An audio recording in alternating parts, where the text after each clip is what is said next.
अस्सलाम वालेकुम my dear students, उम्मीद है कि आप सब ठीक होंगे। आज बच्चों हमारा लेक्चर नंबर 32 है बीकॉम 1 फाइनेंशियल अकाउंटिंग। आज बच्चों हम जो है वो नया चैप्टर स्टार्ट करने जा रही हैं, बिल ऑफ एक्सचेंज। तो आज बच्चों हमारा इस चैप्टर का फर्स्ट लेक्चर है। तो आज के लेक्चर के अंदर हम इस चैप्टर से रिलेटेड कुछ बेसिक कंसेप्ट जो है वो इंशाल्लाह डिस्कस करेंगे। ये चैप्टर नंबर हमारे पास है 6 बुक के ऊपर, बिल ऑफ एक्सचेंज। तो बच्चों बिल ऑफ एक्सचेंज क्या होता है और ये किस तरह से काम करता है।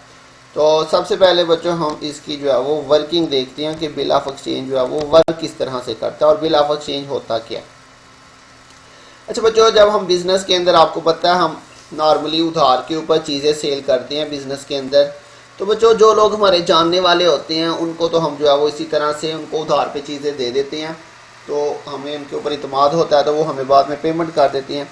लेकिन बच्चों ऐसे लोग जिनके बारे में हमें ज़्यादा डिटेल से नहीं पता, जिनके बारे में हम ज़्यादा डिटेल से नहीं जानते, लेकिन उनको हमने उधार पे चीज़ें सेल करनी है, तो बच्चों वहाँ पे एक रिस्क आ जाता है कि हम अगर उनको उधार पे चीज़ें सेल कर दें और वो कल को पेमेंट करने से इनकार कर दे, तो हम उनके खिलाफ कुछ भी नहीं कर सकते। अगर हमारे पास कोई प्रूफ वगैरह नहीं है रिटर्न फॉर्म के अंदर, हम उनके खिलाफ कोर्ट में नहीं जा सकते जब तक हमारे पास कोई सबूत नहीं है। ठीक है बच्चों, तो हम क्या करते हैं इस रिस्क से जो है वो बचने के लिए कि अगर कल को वो पेमेंट करने से इनकार कर दे तो हम जो है उसके खिलाफ कोई कार्रवाई कर सकते हैं। तो इस चीज़ के लिए बच्चों हम क्या करते हैं, हम एक जो है वो डॉक्यूमेंट का इस्तेमाल करते हैं जिसे हम नाम देते हैं बिल ऑफ एक्सचेंज का। तो सबसे पहले हम देखते हैं कि बिल ऑफ एक्सचेंज किस तरह से काम करता है। ठीक है, फिर इसकी हम डेफिनेशन डिस्कस करेंगे। फॉर एग्जांपल बच्चों ये एक सेलर है जो कि उधार पे चीज़ें सेल कर रहा है, ये बायर है। ठीक है, तो इसको इसने उधार पे चीज़ें सेल की हैं। ठीक है, तो अब बच्चों बिल ऑफ एक्सचेंज में होता क्या, इसमें हम किस तरह से काम करते हैं। बिल ऑफ एक्सचेंज में इसने बच्चों क्या की, इसने चीज़ें जो है वो इसको सेल कर दी उधार के ऊपर, क्रेडिट के ऊपर। ठीक है, अब बच्चों ये क्या करता है, चीज़ें सेल करने के साथ साथ ये क्या करता है, ये एक रिटर्न फॉर्म में ये एक डॉक्यूमेंट बनाता है। और बच्चों ये कौन बनाता है, सेलर बनाता है। याद रखिएगा, जो चीज़ें सेल करने वाला होता है वो ही ये बिल बनाता है। ठीक है, इसके अंदर बच्चों सारी डिटेल लिखी होती है कि इसने जो है वो कितनी अमाउंट की चीज़ें सेल की हैं, डेट ऑफ सेल जिस भी डेट को सेल किया, और कितने दिनों बाद इसने पेमेंट करनी है। जैसे फॉर एग्जांपल जनवरी 1 को जो है वो इसने चीज़ें सेल की हैं इसको, बायर को, तो एक तो डेट आ जाएगी कि जनवरी 1 को हमने सेल किया और कितने दिनों बाद इसने पेमेंट करनी है, 60 दिनों बाद, 30 दिनों बाद, 90 दिनों बाद, जितने दिनों बाद इसने पेमेंट करनी है वो डेट आ जाएगी। इसके साथ साथ जो है वो ये सेलर जो है वो इसको जो है वो मेंशन करेगा कि इसने पेमेंट किसको करनी है। ठीक है, जैसे कि यहाँ पे हम अज्यूम करते हैं कि इसका नाम क्या है, मिस्टर ABC, इसका नाम है जी मिस्टर ABC। तो इस बिल के अंदर बच्चों ये जो है उस बंदे का नाम भी मेंशन करेगा कि जिसको इसने पेमेंट करनी है, ये इसमें अपना नाम भी मेंशन कर सकता है। या फिर फॉर एग्जांपल ये मिस्टर ABC जो है इसने आगे से किसी और के पैसे देने हैं, फॉर एग्जांपल XYZ के पैसे देने हैं, तो ये इस बिल के अंदर जो है वो मिस्टर XYZ का नाम भी लिख सकता है। तो ये बायर को कह सकता है कि आपने जो है वो 60 दिनों बाद इसकी पेमेंट किसको कर देनी है, मिस्टर XYZ। ठीक है, या इसमें यह भी हो सकता है बच्चों कोई नाम ना लिखा हो, जैसे इसमें ये भी लिखा जा सकता है कि जिसके पास भी ये बिल होगा इसकी पेमेंट जो है वो इस आदमी को कर दी जाएगी जिसके पास भी ये बिल होगा। तो इसके ऊपर बच्चों दोनों पार्टीज अपने साइन भी करती हैं। ये जो बिल बनाने वाला होता है, बिल बनाता कौन है बच्चों, मैंने आपको बताया जो सेलर होता है वो बिल बनाता है, और ये जो बिल बनाने वाला होता है इसको हम कहते हैं ड्रॉर। ठीक है, और ये जिसके नाम पे बिल बनाया जाता है बच्चों, जो बायर होता है उसको हम ड्राई कहते हैं, ड्राई। ठीक हो गया बच्चों, तो ये बिल बनाता है ड्रॉर। तो ड्रॉर ये बिल बना के इसके ऊपर अपने साइन वगैरह, अपनी डिटेल वगैरह मेंशन कर देता है। ठीक है, और इसके साथ ही बच्चों ड्राई की डिटेल भी इस पे मेंशन होती है, जो बायर होता है उसकी डिटेल भी सारी इस पे, उसका नाम, उसका एड्रेस वगैरह मेंशन होता है। तो बच्चों ये बनाता जो है वो सेलर है ये बिल, और बनाने के बाद बच्चों ये बायर को, जो ड्राई होता है उसको ये प्रेजेंट करता है, और जो ड्राई होता है वो इसके ऊपर बच्चों अपना जो है वो स्टैंप लगा के अपने साइन करके इस बिल को एक्सेप्ट कर लेता है। अच्छा बच्चों, एक्सेप्ट करने के बाद क्या होता है, ये बनाया किसने, ड्रार ने ये बिल बनाया, ठीक है, ये रिटर्न फॉर्म में सारा ये बनाया और किसको प्रेजेंट किया बच्चों, ड्राई को। ड्राई का काम सिर्फ क्या होता है, ड्राई का काम होता है उसके ऊपर साइन करके उसको एक्सेप्ट करना। अच्छा बच्चों, ये एक्सेप्ट करने के बाद ये बिल जो है ये वापस दोबारा से किसके पास आ जाता है, ये सेलर के पास ही आ जाता है, दोबारा से किसके पास आ जाता है, सेलर के बाद। इसका काम सिर्फ बच्चों मैंने आपको बताया ड्राई का काम क्या होता है, इस बिल को एक्सेप्ट करना। ये इसके ऊपर जस्ट अपने साइन करता है, ये सारा बनाता ड्रार है, बनाने के बाद ड्राई को ये प्रेजेंट किया जाता है, इसके ऊपर अपने साइन करके इसको एक्सेप्ट कर, जब ये इसके ऊपर अपने साइन कर लेता है तो ये एक्सेप्ट हो जाता है, ठीक है। तो जब तक ये एक्सेप्ट ना हो तो इसकी कोई वैल्यू नहीं है। जब ये एक्सेप्ट हो जाता है तो ये बिल वापस से जो है वो ड्राई के पास आ जाता है, ठीक हो गया।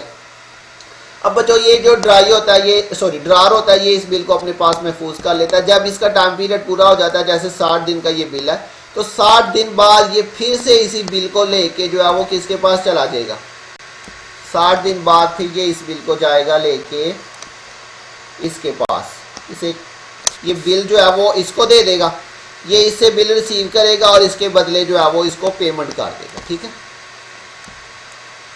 इस तरह से ये बच्चों काम करता है। अब इसमें बच्चों बेनिफिट क्या हुआ ये बिल ड्रा करने का, इसका बेनिफिट ये हुआ कि अगर ये आदमी पेमेंट करने से इनकार कर दे तो बच्चों इसके पास जो है वो रिटर्न फॉर्म में ये सबूत है, ये इसके खिलाफ जो है वो कोर्ट में जाके केस भी कर सकता है इस बिल की बेस पे, ठीक है।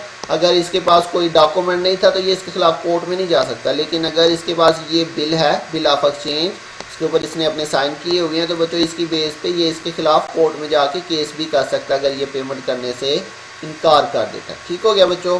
तो ये तो इसका एक बेनिफिट मैंने आपको बताया। इसके अलावा इसके और भी बहुत सारे बेनिफिट है, वो भी हम क्वेश्चंस के अंदर डिटेल से पढ़ेंगे। तो यहाँ पे फिलहाल मैंने आपको बताया कि किस तरह से बिल ऑफ एक्सचेंज जो है वो काम करता है, ठीक है। तो ये असल में हमें जो है वो सिक्योरिटी हो जाती है, इसके अंदर हमारी जो पेमेंट होती है उसके डूबने के जो चांस होते हैं, बैड डेट्स के जो चांस होते हैं वो कम से कम हो जाते हैं। तो अभी बच्चों इसकी हम प्रॉपर डेफिनेशन देखते हैं। तो ये देखिए जी, यहीं पे मैं आपको बता दूं, ये एक अनकंडीशनल जो है वो इंस्ट्रूमेंट, और ये रिटर्न फॉर्म में एक इंस्ट्रूमेंट होती है, ठीक है। ये एक रिटर्न फॉर्म में इंस्ट्रूमेंट होती है जिसके अंदर जो ड्रार होता है, जो सेलर होता है, वो एक स्पेसिफिक पर्सन को, ड्राई को, एक स्पेसिफिक पर्सन को इसमें एक ऑर्डर देता है कि वो उसे, मतलब ये सेलर को ही, कि वो उसे या उसके कहने के ऊपर किसी थर्ड पर्सन को, जैसे मैंने अभी आपको बताया कि जैसे ड्रार ने एक और आदमी के पैसे देने थे XYZ के, तो जो ड्रार है वो ड्राई को ये भी कह सकता है कि इसके पेमेंट फलां आदमी को जो है वो पेमेंट कर दी जाए, ठीक है। तो इसके अंदर ये लिखा जाता है कि इसकी पेमेंट उसे या इसके कहने के ऊपर किसी थर्ड पर्सन को या किसी के पास भी ये बिल होगा उसकी, इसकी जो पेमेंट है उसको कर दी जाए। इसके ऊपर बच्चों अमाउंट स्पेसिफिक होगी, ठीक है। फॉर एग्जांपल इसने इसको जो है वो एक घर सेल किया, तो उसकी घर की जो वैल्यू है वो वैल्यू यहाँ पे लिखी जाएगी, स्पेसिफिक अमाउंट, और दोनों पार्टीज इसके ऊपर अपने साइन भी करेंगे। इसके अलावा डेट ऑफ सेल जो भी है वो इसके ऊपर मेंशन होगी, और कितनी देर बाद पेमेंट होगी वो भी इसके ऊपर मेंशन होगी, ठीक हो गया बच्चों। इस तरह से बिल ऑफ एक्सचेंज जो है वो काम करता है। तो ये देखिए बच्चों लिखा हुआ जी, बिल ऑफ एक्सचेंज क्या होता है, एन इन अनकंडीशनल रिटर्न इंस्ट्रूमेंट, ये एक अनकंडीशनल रिटर्न इंस्ट्रूमेंट होता है बच्चों, signed by the maker. Maker कौन होता है, ड्रार, जो बनाने वाला होता है बच्चों। जो मेकर होता है वो भी इसके ऊपर साइन करता है, एड्रेसिंग अ सर्टेन पर्सन, जिसके अंदर ये खास आदमी को, मतलब जिसको हमने चीज़ें सेल की होती हैं, उसको जो है वो ये एक ऑर्डर दे रहा होता है, उसको जो है वो एड्रेस कर रहा होता है, टू पे a certain some of money, कि वो एक स्पेसिफिक अमाउंट, एक सर्टेन अमाउंट जो है वो पे करे ऑन अ स्पेसिफिक डेट जो भी उसके ऊपर मेंशन होगी, ओनली टू, सिर्फ उसी को पे करे, और टू द ऑर्डर ऑफ, या उसके कहने के ऊपर टू अ सर्टेन पर्सन, किसी जो है वो स्पेसिफिक पर्सन को इसकी पेमेंट कर दे, और to the bearer of instrument, या वो इसमें ये भी लिख सकता है कि जिसके पास भी ये बिल होगा उसको इसकी पेमेंट कर दी जाए। जैसे बच्चों चेक के अंदर होता है, हम किसी को भी चेक दे सकती हैं, वो चेक आगे से किसी को भी ट्रांसफ़र किया जा सकता है, ठीक है बच्चों।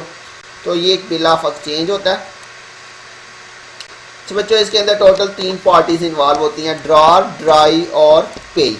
ड्रार बच्चों कौन होता है, वो आदमी जो बिल बनाता है उसको हम ड्रार कहते हैं। The person who draw the bill of exchange is known as ड्रार।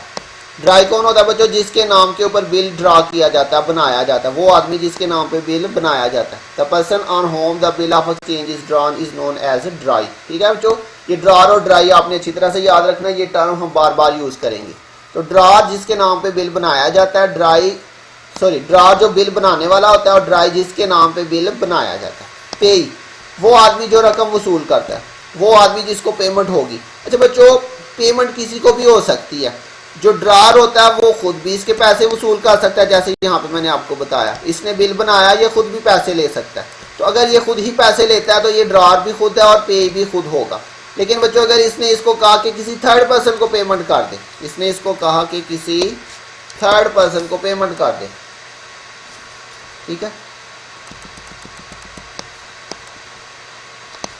इसने इसको चीजें सेल की, लेकिन यहाँ पे इसने जो है वो इसका नाम लिख दिया, इसका नाम है मिस्टर एक्स वाई जेड। यहाँ पे इसने मिस्टर एक्स वाई जेड का नाम लिख दिया। इसने जो है वो इसको कहा कि ये जो बिल की पेमेंट है ये किसको कर दी जाए, इसको कर दी जाए। तो ये बच्चों क्या करेगा, ड्यू डेट पे, और ये बिल किसके पास चला जाएगा, ये जो है ये बिल इसको दे देगा, इससे साइन करवा के बिल इसको दे देगा, और ये फिर ड्यू डेट पे ये बिल इसको दे के इससे पेमेंट ले लेगा। तो अगर बच्चों इसने खुद पैसे ले लिए तो फिर ये ड्रॉर भी खुद है, पे भी खुद है। लेकिन बच्चों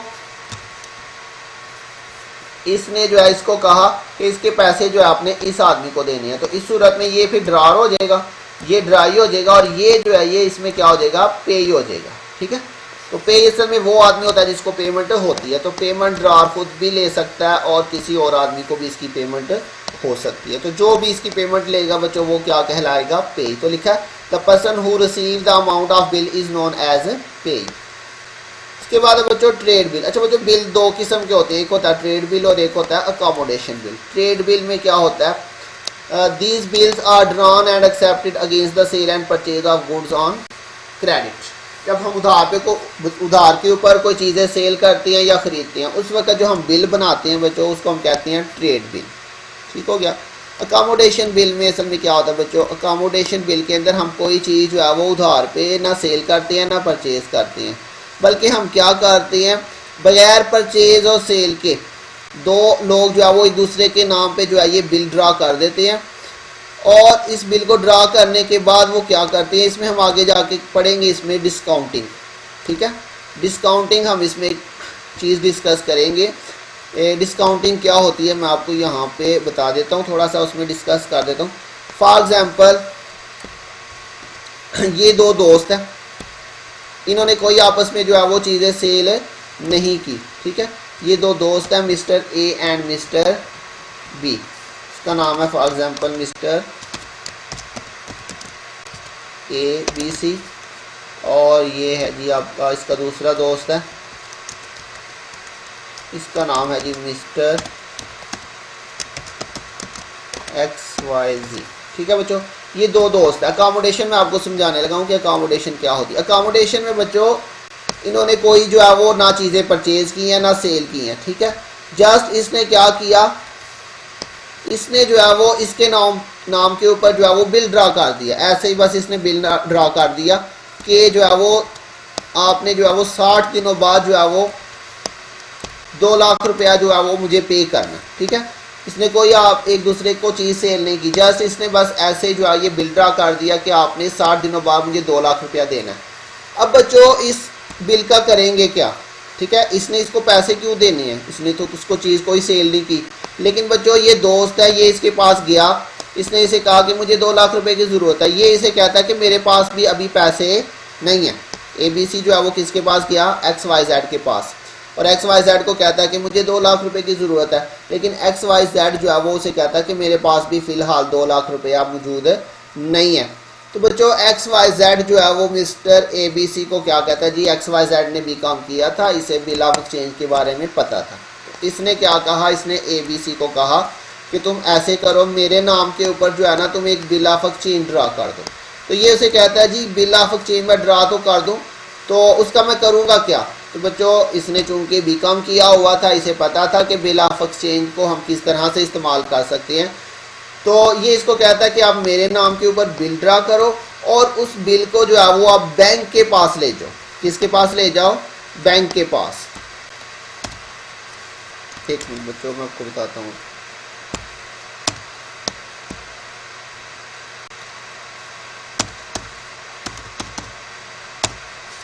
जी बच्चों,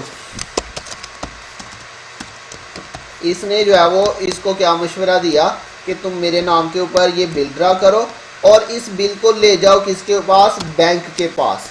तो बच्चों बैंक क्या करेगा, फॉर एग्जाम्पल ये 2 लाख रुपए का बिल था, तो बच्चों ये इसी बिल को लेके जाता है बैंक के पास। अच्छा बच्चों, बैंक को कहता है कि जी ये मैंने जो है ना XYZ से पैसे लेने हैं, ये मेरे पास इसका प्रूफ भी है, लेकिन ये इसके पैसे कब मिलेंगे, 60 दिनों बाद इसकी पेमेंट होगी।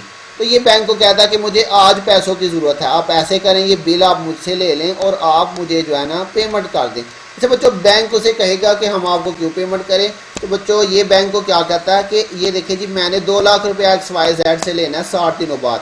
तो ये बैंक को कहता है कि आप ऐसे करें, मुझे 2 लाख रुपए का बिल है तो आप मुझे जो है ना 1,95,000 जो है वो आप मुझे आज पे कर दें। और ये बिल जो है वो असल में समझे कि मिस्टर ABC जो है वो बैंक को सेल कर देता है। इसकी वैल्यू कितनी है, 2 लाख रुपया इस बिल की वैल्यू है, लेकिन मिस्टर ABC ये बैंक को कितने में दे रहा है, 1,95,000। अब बैंक को बच्चों यहाँ पे क्या फ़ायदा होगा, बैंक कहता है जी ठीक है मैं आपको 1,95,000 अभी पे कर देता हूँ। बैंक को बच्चों क्या फ़ायदा होगा, जब 60 दिन पूरे हो जाएंगे तो बैंक इसी बिल को लेके जो है वो इसके पास जाएगा, मिस्टर XYZ के पास, जिसके नाम पे ये बिल ड्रा किया गया था। ठीक है, अब बच्चों मिस्टर XYZ जो है उसे कितनी पेमेंट करनी पड़ेगी, मिस्टर XYZ को जो है वो 2 लाख रुपया पेमेंट करनी पड़ेगी, किसको, बैंक को। अब देखिए बच्चों बैंक ने मिस्टर ABC को कितने पैसे दिए, 1,95,000, लेकिन बैंक को रिसीव कितने होंगे बच्चों, 2 लाख रुपया रिसीव होगा, इससे बच्चों XYZ से। अच्छा बच्चों XYZ जो है वो बैंक को 2 लाख रुपया क्यों पे करेगा और कहाँ से पे करेगा, क्योंकि इसने इससे ना तो कोई चीज़ ली है ना इसको कोई चीज़ दी है, तो जस्ट इसने तो ये बिल के ऊपर अपने साइन करके इसको दे दिया और ये बिल जो है वो किसके पास लेके चला गया, बैंक के पास। बैंक से जाके इसने जो है वो मुफ्त में 1,95,000 ले लिया। अब बैंक जो है वो 60 दिनों बाद किसके पास जा रहा है, XYZ के पास, और उसे कह रहा है जी ये आपके नाम पे बिल है मेरे पास, आपने मुझे इसकी पेमेंट कर दी है।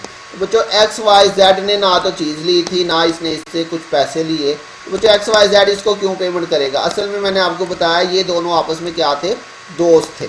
तो ABC ने इसके नाम पे बिल ड्रा किया था, इसे पैसों की ज़रूरत थी। अब बच्चों 60 दिन बाद होगा क्या, 60 दिन बाद ये जो मिस्टर ABC है ये क्या करेगा, मिस्टर ABC 60 दिनों बाद 2 लाख रुपया जो है वो XYZ को पे कर देगा। ठीक है, और XYZ जो है वो क्या करेगा, वही 2 लाख रुपया इससे लेके जो है वो बैंक को पे कर देगा। तो ये असल में एक तरह से उधार ही था जो कि मिस्टर ABC ने लिया। अब बच्चों मिस्टर ABC अगर डायरेक्टली बैंक के पास जाता तो हो सकता था बैंक उसे 2 लाख रुपया पे ही ना करता, बैंक ने कहना था मैं आपको क्यों पैसे पे करूं।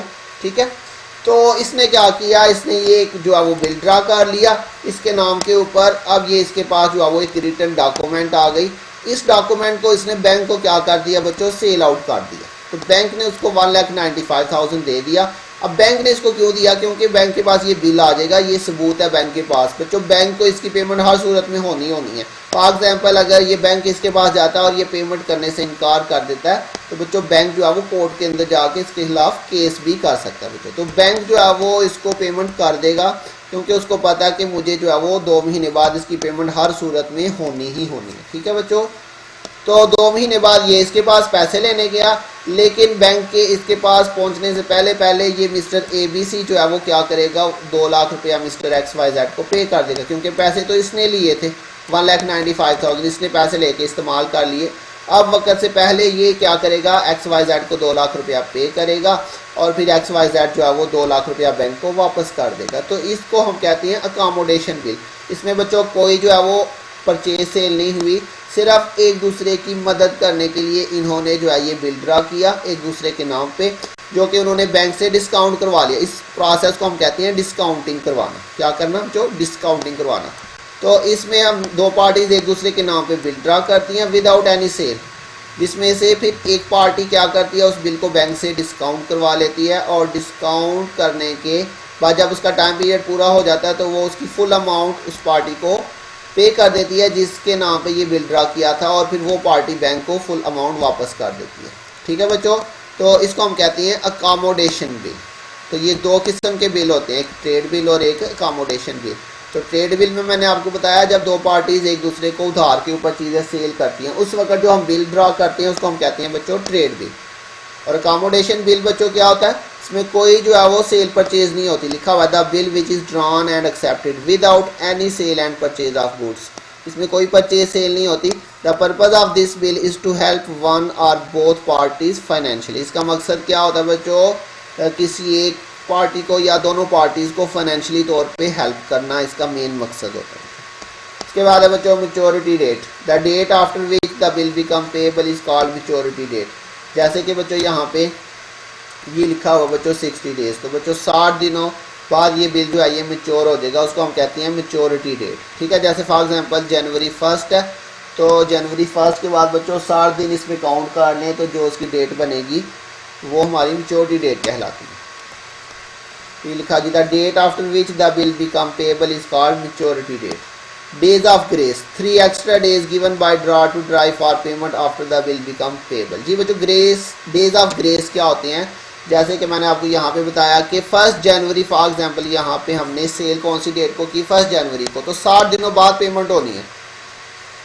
तो 1 जनवरी के बाद बच्चों 60 दिन मतलब 2 महीने बाद, तो जनवरी और फरवरी, तो मार्च 1 इसकी पेमेंट की डेट होगी। ठीक है, देखिए जनवरी 1 को हमने सेल किया तो जनवरी 1 के बाद फरवरी 1 और मार्च 1, तो मार्च 1 जो है वो इसकी ड्यू डेट बनती है। तो बच्चों जो इसकी ड्यू डेट होती है उसमें हम 3 दिन जो है वो एक्स्ट्रा ऐड कर लेते हैं। ठीक है, जब भी हमने इसकी जो ड्यू डेट बनती है हम 3 दिन एक्स्ट्रा दे देते हैं। ठीक है, पेमेंट के लिए जैसे 1 मार्च को पेमेंट होनी है तो हम क्या करते हैं 1 2 3, तो मार्च 3 जो है वो इसकी जो है वो डेट बन जाएगी, मतलब 3 दिन हम एक्स्ट्रा पेमेंट के लिए दे देते हैं, उसको हम कहते हैं डेज ऑफ ग्रेस। तो जैसे मैंने आपको बताया 1 जनवरी को हमने सेल किया तो 1 मार्च इसकी ड्यू डेट बन रही है, लेकिन जो है वो हम क्या करते हैं, हम उसे कहते हैं कि ठीक है आपको 3 दिन हम एक्स्ट्रा देते हैं, आप जो है वो 3 मार्च तक हमें पेमेंट कर दें। तो वो जो 3 दिन ऊपर हमने दिए उसको हम कहते हैं डेज ऑफ ग्रेस। लिखा जी 3 extra days given by drawer to drawee for payment after bill become payable. Bill जब पेएबल हो जाता है तो उसके बाद हम 3 दिन एक्स्ट्रा देते हैं, उसको हम कहते हैं days of grace. Endorsement of bill. तो बच्चों एंडोर्समेंट ऑफ बिल का क्या मतलब होता है, एंडोर्समेंट में हम क्या करते हैं, फॉर एग्जांपल मैं आपको यहाँ से ये डायग्राम से समझाता हूँ। एंडोर्समेंट में क्या होता है बच्चों, मिस्टर ABC ने जो है वो मिस्टर XYZ के नाम पे ये बिल ड्रा किया। अब बच्चों मिस्टर ABC ने आगे से जो है वो ये पैसे आगे से देने थे किसी और पार्टी के भी। ठीक है, बिजनेस के अंदर होता है, हमने जो है वो एक आदमी से पैसे लेने हैं, आगे से हमने किसी और आदमी को पैसे पे भी करने हो सकते हैं। तो फॉर एग्जांपल ये एक 3rd पर्सन है जिसको जो है वो मिस्टर ABC ने इसके पैसे देने हैं, मतलब इसने जो है वो मिस्टर ABC से पैसे लेने हैं। अब मिस्टर ABC के पास जो है वो इस वक्त पेमेंट तो नहीं है। ठीक है, इसने 2 लाख रुपया जो है वो मिस्टर ABC से लेना है, और मिस्टर ABC ने जो है वो मिस्टर XYZ से पैसे लेने हैं। ठीक है, इसको उसने उधार पे चीज़ें सेल की थी, इसने बच्चों इससे पैसे लेने हैं और इसने जो है वो इससे पैसे लेने हैं। ठीक है, अब इसने इसके नाम पे ये बिल ड्रा किया, अब इसके पास ये बिल पड़ा हुआ है, ABC के पास ये बिल पड़ा हुआ है। ये आदमी जो है वो इसके पास जाता है, इसे कहता है जी मेरे पैसे दे दो, लेकिन इसके पास पैसे नहीं है। ये क्या करता है, ये जो इसके पास बिल पड़ा हुआ है ये बिल उठा के वो इसको दे देता है, उसे कहता है जी ये मेरे पास बिल पड़ा हुआ है ये तुम ले लो, 60 दिनों बाद इसकी पेमेंट होनी है, जब 60 दिन पूरे हो जाएंगे तुम इस बिल को लेके जो है वो चले जाना किसके पास, XYZ के पास, और उसको ये बिल देना और उससे पैसे ले लेना। तो बच्चों इस प्रोसेस को हम क्या कहते हैं, एंडोर्समेंट। इसने क्या किया, इसने इसके नाम पे बिल ड्रा किया, वो बिल इसके पास आया, अब ये जब इसके पास पैसे लेने गया इसने जो है इसको पैसे देने की बजाय उठा के ये बिल इसको दे दिया। जब 60 दिन पूरे हो गए तो ये बिल लेके इसके पास गया और इससे पैसे वसूल कर लिए। बच्चों इसको हम कहते हैं एंडोर्समेंट, ट्रांसफ़र करना। इसने अपना बिल इसको ट्रांसफ़र कर दिया। ठीक है, इसको हम कहते हैं एंडोर्समेंट करना, ट्रांसफ़र करना। तो लिखा हुआ जी बच्चों, when a bill is transfer to 3rd party और creditor to settle his debt, तो इसने अपना बिल जो है वो इसको ट्रांसफ़र कर दिया, अपना जो डेट था, अपना कर्जा था, वो ख़त्म करने के लिए। तो इस प्रोसेस को हम कहते हैं एंडोर्समेंट, इस कॉल्ड एंडोर्समेंट ऑफ बिल। उसके बाद है बच्चों discounting of bill. Discounting of bill बच्चों मैंने आपको अभी जो है वो अकोमोडेशन में बहुत डिटेल से समझाया कि इसने इसके नाम पे बिल ड्रा किया और इसको पैसों की ज़रूरत थी, तो वो यही बिल जो है वो किसके पास लेके चला गया बच्चों, बैंक के पास।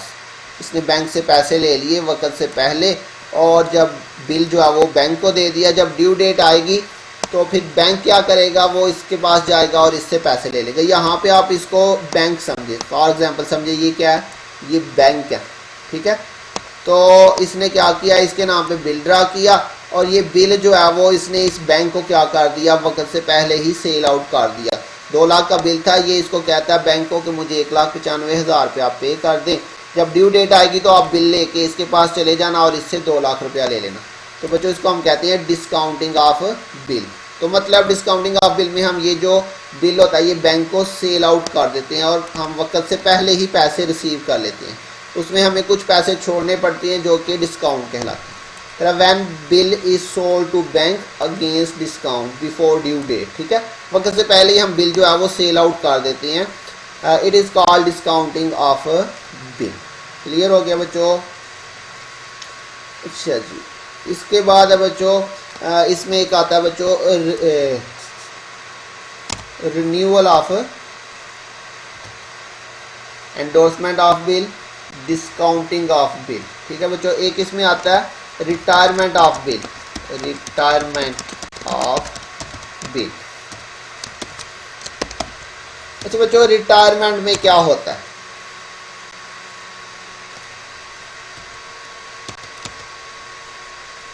सॉरी बच्चों, वो आगे आ रहा है इसमें, ठीक है, मैं यहाँ से निकाल। अच्छा बच्चों, discounting of bill,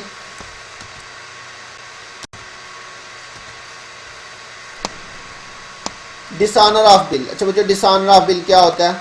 dishonour of bill के अंदर बच्चों फॉर एग्जांपल ये इसके पास जो है वो चेक, ये बिल लेके गया, लेकिन इसने जो है वो पेमेंट करने से इनकार कर दिया।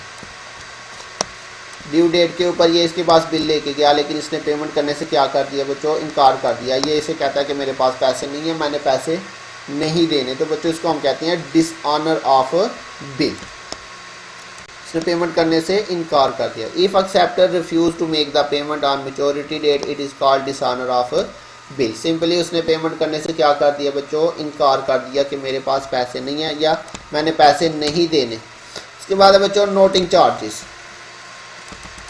अच्छा बच्चों, नोटिंग चार्जेस क्या होता है? जैसे मैंने आपको अभी बताया, अगर ये पेमेंट करने से इनकार कर दे तो हम क्या कर सकते हैं बच्चों, हम इसके खिलाफ जो है वो केस कर सकते हैं, ठीक है। तो बच्चों केस करने से पहले हम क्या करते हैं, एक जो है वो गवर्नमेंट का ऑफिशियल होता है जिसे हम कहते हैं नोटरी पब्लिक। एक गवर्नमेंट का क्या होता है बच्चों, ऑफिसर होता है जिसे हम कहते हैं नोटरी पब्लिक।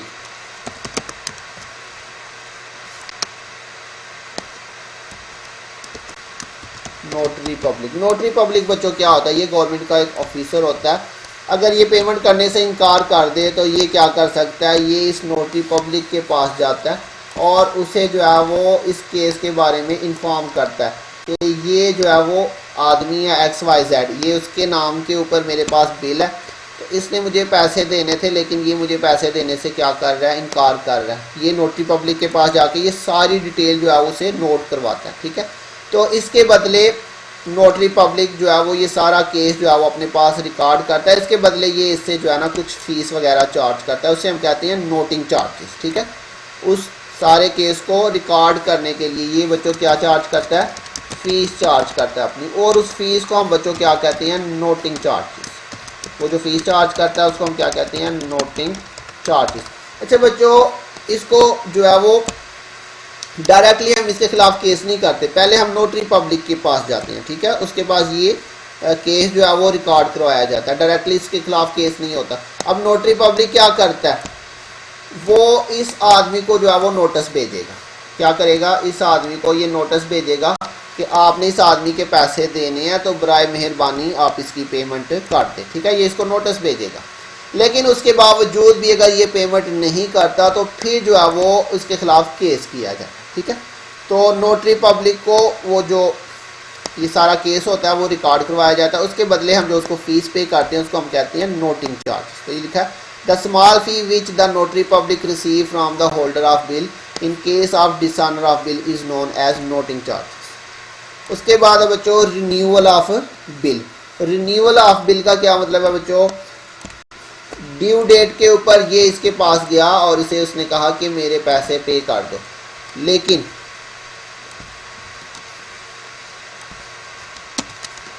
सॉरी बच्चों ड्यू डेट से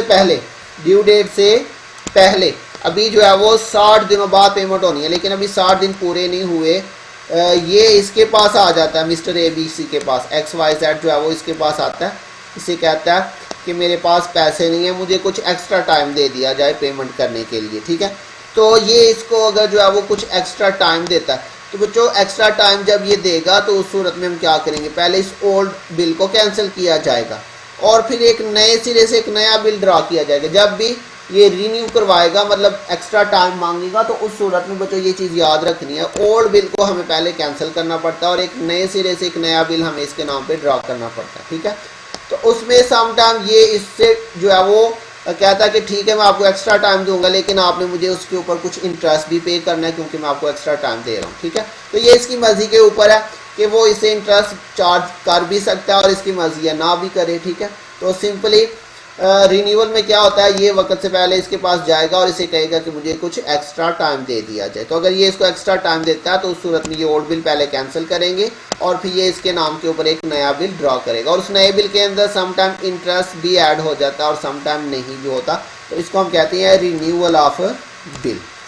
तो देखिए बच्चों क्या लिखा है, if on the request of the acceptor old bill is cancelled before due date and a new bill is drawn it is called renewal of bill. तो renewal of bill में बच्चों ओल्ड बिल कैंसिल करके एक नया bill draw किया जाता है और उसको कुछ मजीद टाइम दे दिया जाता है। इसके बाद है बच्चों retiring of bill. Retiring of bill में क्या होता है बच्चों, 60 दिन का टाइम पीरियड इसने जो है वो ABC ने दिया था XYZ को, लेकिन XYZ के पास जो है वो 60 दिनों से पहले ही पैसे आ जाते हैं। तो ये क्या करता है, वक्त से पहले ही पैसे अदा कर देता है। रिटायर उसको हम कहते हैं रिटायरिंग ऑफ बिल। अगर वक्त से पहले ही पैसे अदा कर दिए जाएं तो उसको हम क्या कहते हैं बच्चों, रिटायरिंग ऑफ बिल। लिखा if acceptor pay the amount of bill before due date it is called retiring of bill. Rebate जैसे बच्चों समटाइम क्या होता है, जब ये वक्त से पहले इसको पेमेंट कर देता है तो ये खुश हो के इसको समटाइम क्या करता है, कुछ कंसेशन वगैरह दे देता है। ये कहता है जी ठीक है आपने 60 दिनों बाद पैसे देने थे लेकिन आपने 1 महीने बाद ही पेमेंट कर दिया। ये खुश हो के क्या करता है, उसे कहता है जी ये चलो जी आप जो है वो 5000 रुपया मैं आपको छोड़ रहा हूँ। तो बच्चों ये जो है जो इसको कंसेशन दे रहा है वक्त से पहले पेमेंट करने की वजह से, उसको हम कहते हैं रिबेट। क्या कहते हैं बच्चों, रिबेट। तो ये कंसेशन होता है। तो कह रहा था concession given by drawer to drawee on retirement of bill is called rebate. तो रिटायरमेंट मतलब वक्त से पहले पेमेंट कर दिए। तो अगर ये वक्त से पहले पेमेंट कर देता है उसके ऊपर इसको कोई कंसेशन वगैरह मिल जाता है तो बच्चों उसको हम क्या कहेंगे, रिबेट कहेंगे। तो ये बच्चों हमारे पास आज इस चैप्टर के कुछ बेसिक कंसेप्ट थे। तो बच्चों ये सारे के सारे बेसिक कंसेप्ट आपको क्लियर होने चाहिए क्योंकि हम जब क्वेश्चंस करेंगे तो उसके अंदर हमने ये सारी चीज़ें जो है वो डिस्कस करेंगे। ये चीज़ें बार बार रिपीट होंगी तो वहाँ पे फिर जो है वो मैं दोबारा से इस डिटेल में जाके इसको जो है वो डिस्कस नहीं करूँगा। तो जस्ट जो है वो ये टर्म्स आपको क्लियर होनी चाहिए, ठीक है, इस चैप्टर के अंदर। तो उम्मीद है बच्चों आपको समझ आ गई होगी। अगर किसी पॉइंट की नहीं समझ आए तो बच्चों आप पूछ सकते हैं। अपना ध्यान रखिएगा, इंशाल्लाह बहुत जल्द मिलेंगे नेक्स्ट लेक्चर के साथ। तब तक के लिए अल्लाह हाफिज़।